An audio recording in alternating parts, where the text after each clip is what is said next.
Hello everyone, स्वागत है आप सभी का दरभंगा स्टडी जोन पे। और ये है मॉडल सेट सेकंड। ठीक है, पिछले मॉडल सेट में मैंने लगभग 48 क्वेश्चंस करवाया था। आप लोग को अच्छा लगा होगा। जिन लोगों ने नहीं देखा है वो चैनल पे जाके देख सकते हैं। और यकीन कीजिए ऐसा ही क्वेश्चन आप लोगों से आपके एग्ज़ाम्स में पूछा जाएगा। अगर आपने ये सीरीज़ कंप्लीट कर ली तो आपको बहुत फ़ायदा होने वाला है। आपको कॉन्फिडेंस आ जाएगा। सबसे बड़ा बात होता है कॉन्फिडेंस। कॉन्फिडेंस कैसे आता है? प्रैक्टिस से। तो आपको प्रैक्टिस करना है और इन क्वेश्चंस को सिर्फ वीडियो को देखना ही नहीं है, आपको पेन पेपर लेके बैठना है और अटेम्प्ट करना है खुद से भी। और 2 बार 3 बार इस वीडियो को रिपीट करना है अलग अलग स्पीड पे, ताकि आपको ये क्वेश्चंस याद ही हो जाए। ठीक है, कि आप इन क्वेश्चंस को कैसे अटेम्प्ट करोगे। चलो शुरू करते हैं। तो हमारा फर्स्ट क्वेश्चन है, किसी माध्यम में प्रकाश की चाल इतना दे रखा है 2 × 10⁸ मीटर पर सेकेंड। हमसे अपवर्तनांक पूछ रहा है। तो अपवर्तनांक का एक फार्मूला पढ़े होंगे आप, v इक्वल्स टू, आपने पढ़ा होगा कि निर्वात में प्रकाश की चाल, निर्वात मतलब समझ रहे हैं ना, जहाँ पे क्या है, ग्रेविटी नहीं है। ठीक है, निर्वात में प्रकाश की चाल बट्टा माध्यम में प्रकाश की चाल। ठीक है, अब ये क्या होगा, जब आप इसको सॉल्व करोगे, इस फार्मूले पे डालोगे, तो निर्वात में क्या होता है, प्रकाश की चाल 3 × 10⁸। 3 × 10⁸ कितना होता है? 8 होता है। बट्टा में कितना आएगा, कितना दे रखा है माध्यम में? 2 × 10⁸। बताओ, 10⁸ से 10⁸ क्या हो गया? कट गया। तुम्हारे पास बच क्या गया? 3/2। और 3/2 कितना होता है आपको पता होगा? 1.5 होता है। यानी कि आपका आंसर कितना है? 1.5, यानी कि बी ऑप्शन जो है आपका आंसर है। ठीक है, ये आपका बी ऑप्शन आंसर हो गया। दूसरा क्वेश्चन है, निम्नलिखित में से किसका उपयोग लेंस बनाने के लिए नहीं किया जा सकता है? बताइए। हवा का इस्तेमाल हो सकता है, मतलब कि वैसा कोई सा भी चीज़। इस क्वेश्चन को ज़रा समझिए, क्या क्या सॉल्यूशन हो सकता है। इसमें वो सारा सॉल्यूशन हो सकता है जिसके आर पार हम देख सकते हो। ठीक है, जिनके आर पार चीज़ हम देख सकते हैं, उससे हम लेंस बना सकते हैं। बताओ, हवा के आर पार देख सकते हैं? ऑफकोर्स देख सकते हैं। तो हवा से भी लेंस बनाया जा सकता है। अब आप पूछेंगे कैसे? तो अगर गर्म हवा, ठंड हवा, हवा का जो जितना भी उसमें वो होगा ना, नमी, उसके हिसाब से हम अलग अलग चीज़ों को अलग अलग चीज़ पे दिखा सकते हैं। ठीक है, अलग अलग लेंस, मतलब कि लेंस बनाया जा सकता है। नेक्स्ट है हमारा पानी। तो पानी से ही बनाया जा सकता है। पानी के भी आर पार देख सकते हैं, शुद्ध पानी एकदम। ठीक है, पानी के अंदर आर पार देख सकते हैं ना। जैसे नदी के नीचे वाला पार्ट आप देख लेते हैं, जब पानी क्या हो, शांत हो। ठीक है, गिलास का पेंदी दिख जाता है नीचे वाला पार्ट। पारा, तो देखिए पारा एक मेटल है। ठीक है, पारा एक धातु है जिसके आप आर पार नहीं देख सकते। आप बताइए, प्लास्टिक के आर पार देख सकते हैं क्या? मतलब कि प्योर प्लास्टिक जो हो, रंगीन, या आपको कह दे लोहा, तो लोहा के आप आर पार देख पाओगे क्या? नहीं। तो लोहा के आर पार नहीं देख पाओगे। ऐसे ये भी क्या है, धातु है जो पारदर्शी नहीं होता है। तो ये हमारा ऑप्शन सही होगा, इसके लेंस नहीं बनाया जा सकता। कांच यानी कि शीशा, तो शीशा से तो बनाया ही जा सकता है। शीशा का तो आपने देखा भी होगा। तो इसका आंसर होगा पारा, यानी कि पारा जो है, मरकरी जो है, उससे आप लेंस नहीं बना सकते हैं। ठीक है, नेक्स्ट है हमारा, किसी वस्तु का प्रतिबिंब नेत्र के किस भाग पे बनता है? तो याद रखेंगे, रेटिना पे बनता है। ठीक है, जो आपने मानव नेत्र पढ़ा होगा ना, तो उसमें आपने देखा होगा कि रेटिना पे क्या बनता है, हमारा प्रतिबिंब बनता है। प्रतिबिंब कैसा बनता है? तो वास्तविक बनता है और उल्टा बनता है। ठीक है, वास्तविक और उल्टा बनता है। ठीक है, चलिए आगे आते हैं। नेक्स्ट क्वेश्चन हमारा 4 नंबर, निम्नलिखित पदार्थों में कौन चालक है? तो कौन सा चालक है? तो जो भाई धातु होगा वो चालक होगा। अधातु में एक ही चीज़ आता है, ग्रेफाइट, जो चालक होता है। बाद बाकी सभी अधातु कुछ चालक होते हैं। बताओ, रबर जो है नहीं होगा, अभ्रक भी नहीं होता है, हीरा भी अधातु है, ये भी नहीं होगा। लेकिन लोहा क्या है? धातु है। लोहा में मुक्त इलेक्ट्रॉन पाया जाता है, इसलिए क्या होगा, ये पदार्थ चालक होता है। चालक यानी कि इलेक्ट्रिक करंट को या फिर ताप को क्या करेगा, एक सिरा से दूसरे सिरा तक पहुंचा देगा। ठीक है, नेक्स्ट हमारा क्वेश्चन है, 100 वाट 220 वोल्ट चिन्हित विद्युत बल्ब के तंतु का प्रतिरोध क्या होगा? तो ये आपको पता होगा, एक फार्मूला होता है V इक्वल्स टू, ठीक है। तो इसमें आपको क्या करना है, इसमें दो फार्मूले लगेंगे। एक तो लगेगा, आपको पता होगा जो P होता है हमारा पावर, P का फार्मूला क्या होता है, जब आप विद्युत धारा चैप्टर पढ़ेंगे, विद्युत चैप्टर पढ़ेंगे तो उसमें पढ़ेंगे P इक्वल्स टू होता है V और I।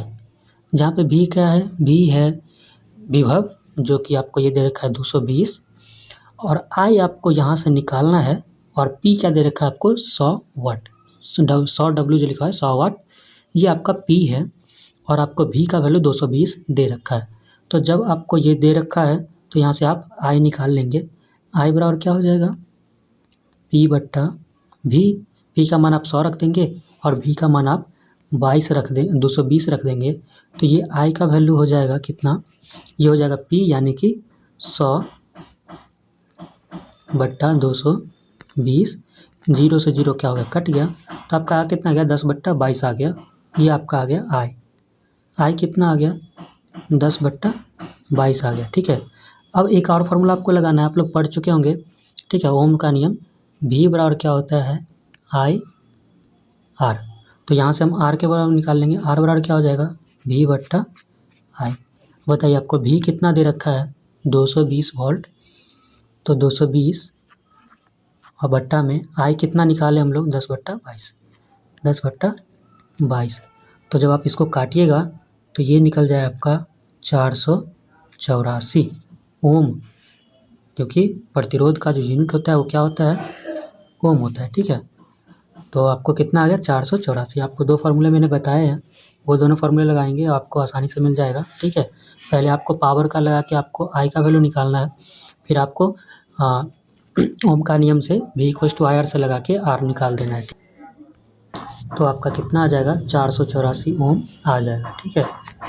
अब नेक्स्ट है आपका क्वेश्चन 6 नंबर, अवतल दर्पण की फोकस दूरी की वक्रता त्रिज्या किसके बराबर होगी?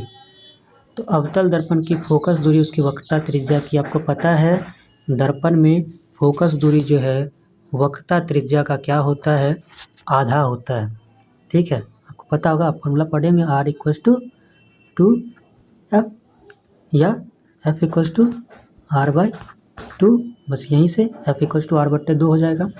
बताइए हमसे क्या पूछ रहा है, फोकस दूरी जो है, फोकस दूरी यानी कि F, उसका वक्रता त्रिज्या का कितना होता है, वक्रता त्रिज्या R का आधा होता है, ठीक है, बट्टा 2 मतलब आधा हो रहा है, ठीक है। अब यही उल्टा क्वेश्चन पूछ लेता कि बताइए वक्रता त्रिज्या फोकस दूरी का कितना होता है, तो 2 गुना होता है, ठीक है। तो आपको ये दोनों तरीके से याद रखना है, ठीक है। चलिए आगे चलते हैं, तो इसका कितना होगा, आधा होता है, ठीक है। नेक्स्ट क्वेश्चन है हमारा, एक उत्तल लेंस से 20 सेंटीमीटर की दूरी पर एक वस्तु रखी गई है, लेंस से उतनी दूर पर वास्तविक प्रतिबिंब बनता है, लेंस की फोकस दूरी है। अब बताइए, आपको ये क्वेश्चन दे रखा है, उत्तल लेंस है, तो बताइए उत्तल लेंस का जो फोकस, आपको इसमें चिन्ह परिपाटी का इस्तेमाल करना पड़ेगा, न्यूमेरिकल है ये, ठीक है। तो न्यूमेरिकल कैसे बनाएंगे, आपको क्या करना पड़ेगा, चिन्ह परिपाटी का इस्तेमाल करना पड़ेगा, और ये जो इसमें है उत्तल लेंस से 30 किलोमीटर दूरी पर एक वस्तु रखा गया है, तो वस्तु रखा गया यानी कि क्या दे रखा है हमको, U दे रखा है। U कितना दे रखा है, 30 सेंटीमीटर। तो U का वैल्यू जो होता है वो आप कितना लगाएंगे, U का वैल्यू लगाएंगे आप -30, ठीक है, सेंटीमीटर। माइनस भी लगाएंगे क्योंकि उत्तल लेंस का जो उत्तल लेंस में जो वस्तु रखा जाता है वो वस्तु के बाईं तरफ रखा जाता है, और ये जो है माइनस में होगा। अब क्या हमको दे रखा है कि उतनी ही दूरी पर क्या कर रखा है, वास्तविक प्रतिबिंब बन रहा है, यानी कि V का वैल्यू भी कितना दे रखा है, 30, लेकिन वह प्रतिबिंब जो बनेगा दूसरी तरफ बनता है, तो ये प्लस में बनता है, तो 30 सेंटीमीटर इसका वैल्यू होगा। U और V दे रखा है। हमसे क्या पूछ रहा है, लेंस की फोकस दूरी। तो आप बताइए, एक फार्मूला आप पढ़े होंगे ना, lens formula 1/V minus 1/U equals to 1/F। अब यहाँ पे V का वैल्यू डाल देंगे आप -30, और U का वैल्यू डाल देंगे -30, और यहाँ से कैलकुलेट करके आप क्या करेंगे, F का वैल्यू निकाल देंगे, ठीक है। या एक और बात हम कह सकते हैं कि देखिए, एक कंडीशन होता है, आप लोग उत्तल लेंस में पढ़े होंगे, कि अगर आप किसी भी वस्तु को अब किसी वस्तु को अगर आप वक्रता केंद्र पे रखोगे ना, तो वो जो उसका प्रतिबिंब बनेगा वो वक्रता केंद्र पे लेंस की दूसरी तरफ ही बनता है। ये कहानी आपको पता होगा उत्तल लेंस में। तो बताइए वक्रता कहाँ बन रहा है प्रतिबिंब? 30 पे बन रहा है और 30 पे ही रखा है, यानी कि ये कहाँ रखा है? ये रखा है वक्रता केंद्र पे। तो वक्रता केंद्र का वैल्यू आपको पता हो गया, यानी कि वक्रता त्रिज्या कितना हो गया? 30। अब हमको बताइए, जब आपको वक्रता त्रिज्या पता हो गया r, तो आप f नहीं निकाल लीजिएगा, ऊपर में पढ़े थे कि f equals to r, f equals to क्या होता है? f equals to r/2। तो r/2 लगा देंगे। r कितना है हमारा? 30। तो f इक्वल्स टू क्या हो जाएगा? r/2 यानी कि 30/2 यानी कि 15 कितना सेंटीमीटर। तो कितना आ गया फोकस इसका? 15 सेंटीमीटर, यानी कि 30। ये जो सी ऑप्शन है हमारा, ये आंसर हो गया। इसमें आपके पास दो तरीके हैं, या तो आप लेंस फार्मूला लगा दो और निकाल लो एफ, 15 सेंटीमीटर ही आएगा जो मैंने बताया है, या दूसरा ये है कि आप थोड़ा सा दिमाग लगा लो कि जब हम वक्रता केंद्र पे रखते हैं ना, तो इमेज जो है उतनी ही दूरी पे, यानी कि दूसरे वक्रता केंद्र पे बनता है और वास्तविक बनता है प्रतिबिंब। ठीक है, तो इससे हमने दिमाग लगा लिया कि अगर वक्रता केंद्र पे रख रहा है यानी कि वक्रता त्रिज्या 30 हो गया, वक्रता त्रिज्या 30 हो गया तो इसका जो है हम फोकस निकाल सकते हैं f इक्वल्स टू r/2 के फार्मूला से, और r/2 यानी कि 30/2 यानी कि 15 आ गया। नेक्स्ट क्वेश्चन है हमारा, नेत्र लेंस की फोकस दूरी कम हो जाने से कौन सा दृष्टि दोष होता है? तो ये जो होता है ये निकट दृष्टि दोष होता है। फोकस कम हो जाएगा, निकट दृष्टि दोष होगा। नेक्स्ट क्वेश्चन हमारा 9 नंबर, लघु पतन के समय परिपथ में विद्युत धारा का मान क्या होता है? तो बहुत अधिक बढ़ जाता है। ठीक है, क्या हो जाता है? विद्युत धारा का मान बहुत ज़्यादा बढ़ जाता है, जिसके कारण क्या होता है? इतना इलेक्ट्रॉन पास होता है उस वायर से, तार से, कि तार क्या होता है? फ्यूज हो जाता है या जल जाता है, आग लग जाता है। तो लघु पतन यानी कि शॉर्ट सर्किट के समय क्या होता है? विद्युत धारा का मान बहुत ज़्यादा बढ़ जाता है। ठीक है, नेक्स्ट क्वेश्चन हम लोग पढ़ेंगे। नेक्स्ट क्वेश्चन क्या है? नेक्स्ट क्वेश्चन हमारा है, निम्नलिखित में कौन सा पद विद्युत परिपथ में विद्युत शक्ति को निरूपित करता है?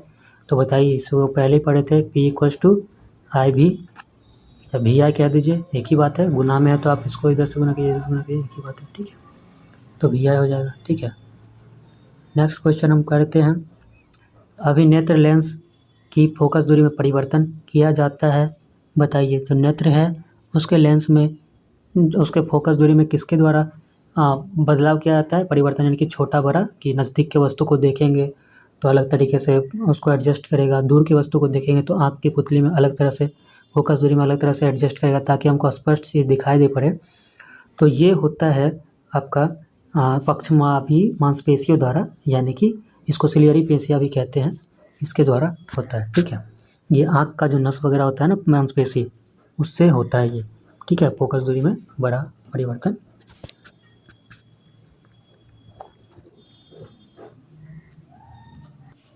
नेक्स्ट है हमारा, किसी समतल दर्पण द्वारा आवर्धन होता है। तो किसी समतल दर्पण द्वारा आवर्धन कैसे होता है? बताइए, कोई सा भी आवर्धन नहीं होता है। समतल दर्पण से आवर्धन नहीं होता है। समतल आवर्धन मतलब कि बढ़ाना। तो बताइए, समतल दर्पण में जितना बड़ा इमेज रहेगा ना, मतलब जितना बड़ा वस्तु रहेगा उतना ही बड़ा उसका प्रतिबिंब बनेगा, यानी कि कोई सा भी आवर्धन उसमें नहीं होता है, तो ये होगा 0। ठीक है, नेक्स्ट है हमारा, मोटर गाड़ी के पार्श्व दर्पण होता है। तो मोटर गाड़ी को पार्श्व दर्पण यानी कि पीछे का, जो पीछे देखने के लिए जो लगा रहता है, विंग मिरर, विंग मिरर देखा होगा आपने, बाइक में लगा रहता है, कार में लगा रहता है। ठीक है ना, ड्राइवर बैठा होता है वहाँ पे, दोनों तरफ लगा होता है। तो वो कौन सा दर्पण होता है? तो वो होता है उत्तल दर्पण होता है। ठीक है, उत्तल दर्पण इसलिए होता है क्योंकि उसका दृष्टि क्षेत्रफल क्या होता है? बड़ा होता है। ठीक है, ज़्यादा होता है, वो ज़्यादा चीज़ क्या कर सकता है? वो देख सकता है। और दूसरा बात ये होता है कि ये सीधा बनाता है। ये प्रतिबिंब कैसा बनाता है? सीधा प्रतिबिंब बनाता है। तो जो लिखा हुआ होता है वो हमको सीधा नज़र आता है, उल्टा नज़र नहीं आता है। तो ये दो कारण आपसे 5 नंबर, 2 नंबर, 5 नंबर में पूछ सकता है। नेक्स्ट है हमारा, सीने बार एस्क है। तो सीने बार एस्क किसका है? तो ये है, इसका फार्मूला होता है HGS। HGS यानी कि ये है किसका? HG का, यानी कि भारत का, पारा का। ठीक है, मरकरी का। नेक्स्ट क्वेश्चन हम पढ़ेंगे, पेंसिल बनाने के लिए कार्बन के किस अपरूप का इस्तेमाल किया जाता है? तो आपको पता होगा ग्रेफाइट का। वो जो पेंसिल में काला काला होता है, जो छाप छोड़ता है, वो ग्रेफाइट होता है। इसके बारे में कहानी ये है कि ये कार्बन का अपरूप है, ठीक है। और कहानी ये है कि ये ऐसा अधातु है, कार्बन अधातु है, लेकिन ये ग्रेफाइट एक ऐसा रूप है जिसमें जो क्या होता है, इलेक्ट्रॉन को पास करता है, यानी कि विद्युत का चालक होता है। नेक्स्ट है हमारा, यदि किसी तत्व की परमाणु संख्या 12 हो तो उसकी संयोजकता क्या होगी? तो आपको पता होगा संयोजकता लिखने के लिए हम क्या करते हैं, 2 8 8 के फॉर्म में लिखते हैं। तो 12 इलेक्ट्रॉन है, यानी कि पहले 2 लिखेंगे, फिर 8 लिखेंगे और फिर 2 लिखेंगे। ये 12 इलेक्ट्रॉन हो गया, 2 8 10 2 12। तो संयोजकता कितना हो गया? 2। तुम्हारा क्या हो गया? ठीक है। और संयोजी इलेक्ट्रॉन पूछे तो वो भी लास्ट वाला होता है, तो ये हो गया हमारा संयोजी इलेक्ट्रॉन, ठीक है। नेक्स्ट है हमारा, अभी तक ज्ञात तत्वों की कुल संख्या कितना है? तो अभी तक ज्ञात कुल तत्वों की संख्या 114 है, ठीक है। नेक्स्ट चलते हैं हम, निम्नलिखित में से प्रोपीन का आणविक सूत्र क्या है? प्रोपीन, तो आपको पता होगा मेथ एथ प्रोप। प्रोप मतलब होता है 3, प्रोप मतलब कितना होता है? 3। तो 3 कार्बन चाहिए, बताइए। इसमें 1 कार्बन है, इसमें 2 कार्बन है, इसमें 2 कार्बन है, इसमें कितना क्या कार्बन है? 3 कार्बन। तो ये हमारा सही है। और एन है, अल्केन है, तो 2 गुना से 2 ज़्यादा हाइड्रोजन होना चाहिए। तो 3 का 2 गुना 6 और 2 ज़्यादा मतलब कि 8 हाइड्रोजन है। तो ये हमारा ऑप्शन है। नेक्स्ट है हेमेटाइट का। तो हेमेटाइट जो है आयरन का होता है, आयरन को एफी से लिखते हैं। इसका लैटिन नाम फेरस, फेरस होता है, ठीक है। तो एफी लैटिन नाम से लिया गया है, ठीक है। तो हेमेटाइट, मैग्नेटाइट, ये सब क्या है? आयरन का, यानी कि लोहे का अयस्क है, ठीक है। नेक्स्ट हम बात करेंगे 20 नंबर क्वेश्चन, लोहा को जिंक से लेपित करने की प्रक्रिया को क्या कहते हैं? तो इसको गैल्वेनाइजेशन कहते हैं, ठीक है, याद रखेंगे।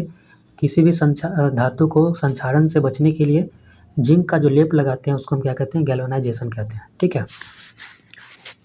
नेक्स्ट हमारा, कौन संतृप्त हाइड्रोकार्बन है? तो एल्कीन जो है संतृप्त हाइड्रोकार्बन होता है जिसमें एन लगा होगा। तो बताइए।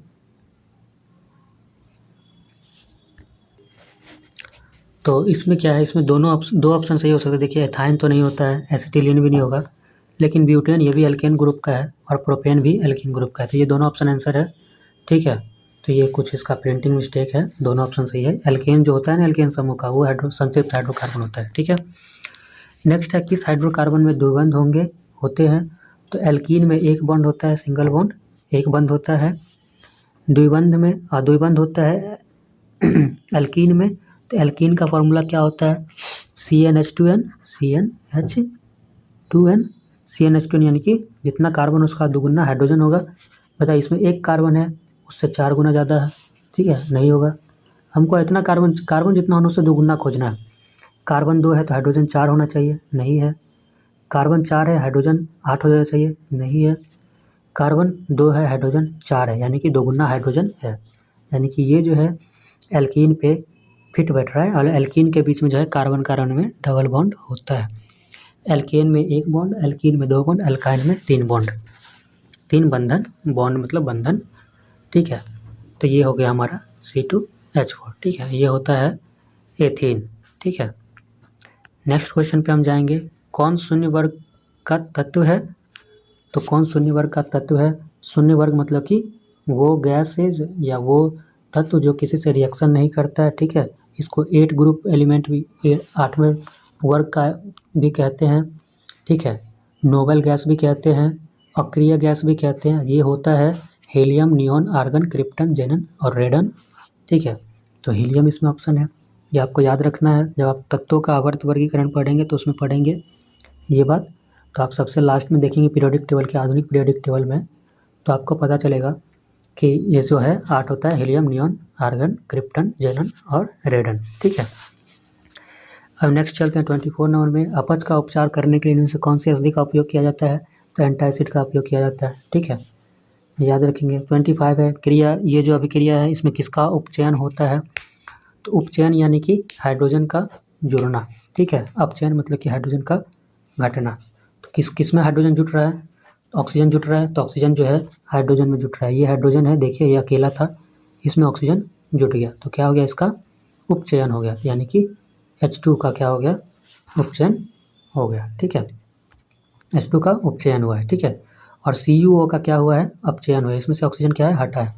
ऑक्सीजन हटेगा तो अपचयन, अपचयन, और ऑक्सीजन जुड़ेगा तो उपचयन। ठीक है, इंग्लिश में कहेंगे तो ऑक्सीडाइज, रिड्यूस्ड। ठीक है, नेक्स्ट हम बात करेंगे निम्नलिखित में कौन सा संयोजक यौगिक है। तो सहसंयोजक यौगिक कौन है। सहसंयोजक यौगिक मतलब कि जिसमें क्या हो, इलेक्ट्रॉन का मतलब कि आदान प्रदान नहीं होता हो, शेयर होता है। ठीक है, साझा करके बनाता है। तो आपको पता हो कार्बनिक यौगिक जो है वो सहसंयोजक बंधन बनाता है। ठीक है, तो ये CH4 होगा। और ठीक है, CH कोई कंपाउंड नहीं होता है, CH4 होगा। ठीक है, NaCl आयनिक बंधन है, KCl आयनिक है, MgCl सब आयनिक है। ये क्या है, सहसंयोजक बंधन है। ये CH4 होगा, CH कोई कंपाउंड नहीं होता है, एग्जिस्ट ही नहीं करेगा। ठीक है, नेक्स्ट है हमारा 27, इनमें से कौन प्रकाश संश्लेषी अंगक है। तो प्रकाश संश्लेषी अंगक के लिए हम क्या कौन सा होता है, तो ये होता है आपका हरित लवक। ठीक है, हरित लवक जरूरत है प्रकाश संश्लेषण के लिए। नेक्स्ट है हमारा मनुष्य में नासिका छिद्र, लैरिक्स, ट्रैकिया और फेफड़ा मिलाकर क्या बनाता है। तो आपको पता होगा ये जो है श्वसन तंत्र बनाता है। ठीक है, बहुत ही आसान क्वेश्चन है, ये सब मिला के फिर श्वसन तंत्र ही बनाया, क्योंकि श्वसन में इस सब का इस्तेमाल होता है। नेक्स्ट है वैसा पोषण जिसमें जंतु अपना भोजन ठोस या तरल के रूप में लेता है, क्या कहलाता है। तो वैसा पोषण जिसमें जंतु अपना भोजन ठोस या तरल के रूप में लेता है, उसको क्या कहते हैं हम, बताइए। प्राणी संपोषण कहते हैं। ठीक है, प्राणी संपोषण कहते हैं इसको। ठीक है, नेक्स्ट है हमारा इनमें से कौन अलैंगिक जनन की विधि है। तो अलैंगिक जनन का विधि कौन सा होता है, बताइए। वो चीज़ जिसमें दो अलग अलग जो है संतति भी मतलब कि शामिल नहीं होता है, एक अकेले भी हो सकता है। तो वो द्विखंडन में भी होता है, मुकुलन में भी होता है और विखंडन में भी होता है। यानी कि ये तीनों सही है। आपको अब आपका काम ये रहा कि आप पता करेंगे कि विखंडन किस में होता है, मुकुलन किस में होता है और द्विखंडन किस में होता है। एग्जाम्पल के लिए बता दूं तो देखिए, द्विखंडन किस में होता है, अमीबा में होता है। द्विखंडन मतलब कि दो पार्ट में टूट जाता है वो और एक नया बनाता है अमीबा में। ठीक है, अब आपको पता करना है कि मुकुलन और विखंडन किस किस में होता है। ठीक है, ये आपका काम है। और कमेंट करेंगे, अगर आपको पता है तो प्लीज़ कमेंट कीजिए कि ये मुकुलन जो है किस में होता है, एग्जाम्पल क्या है, विखंडन का एग्जाम्पल क्या है। द्विखंडन का एग्जाम्पल मैंने एक बता दिया है, अमीबा, बहुत फेमस एग्जाम्पल है।